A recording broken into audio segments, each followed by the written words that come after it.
we're here to say loud and clear to the government, we've had enough of them going backwards on climate change.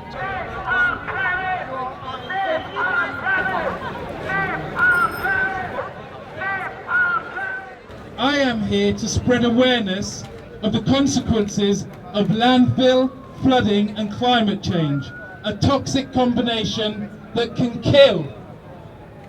Our son's inquest is next month, and we have been denied legal aid to pay for representation to argue for a truthful death certificate. A great way to silence us, eh? Everyone's overwhelming opposed to fracking, nuclear is looking ludicrously expensive, and they're still cracking down on renewable energy.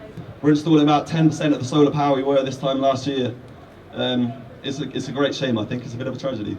Governments aren't doing anything about it. They pretend they will one day control it.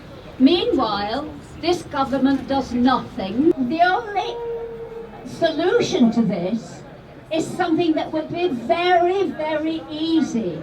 It is a green economy.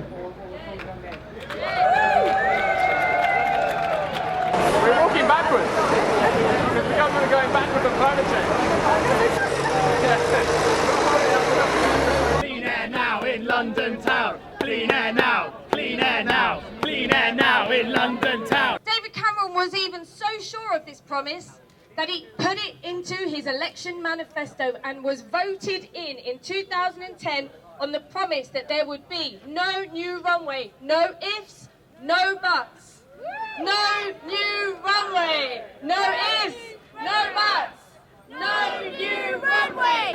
You know, we've got a government that says it's concerned about jobs and concerned about the economy, concerned about business. Well, I'm really concerned about the solar installers, the community energy projects up and down the country who've been hit by their policy changes. I'm really concerned by the lost jobs that could be there in insulation, that could be there in renewable energy, that could be there with the wonderful tidal energy project in Swansea Bay. So what are we saying to the government? We want renewable energy jobs now! We took the government to court to force them to clean up the air.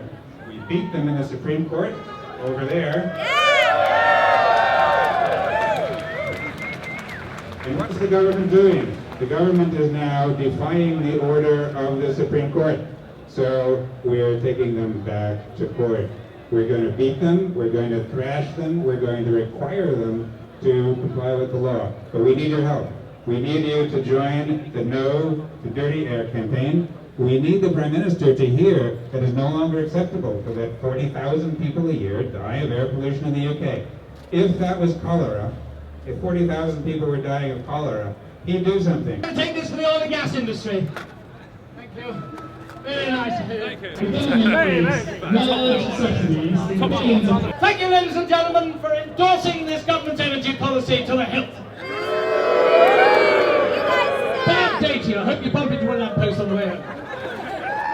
They'll tell us that we're all in it together. But in reality, the policies that they have around austerity have made a very small minority of people very, very rich while they've dismantled the welfare state. And the policies that they've got around climate change are making a tiny elite of people around the fossil fuel companies very, very rich, while the rest of us will suffer, are suffering, and will suffer in the future. Meanwhile, our energy bills are not reduced. In fact, what they're doing is they're undermining the cheapest source of renewable energy, which is onshore wind. So let's just say this. We can go forwards.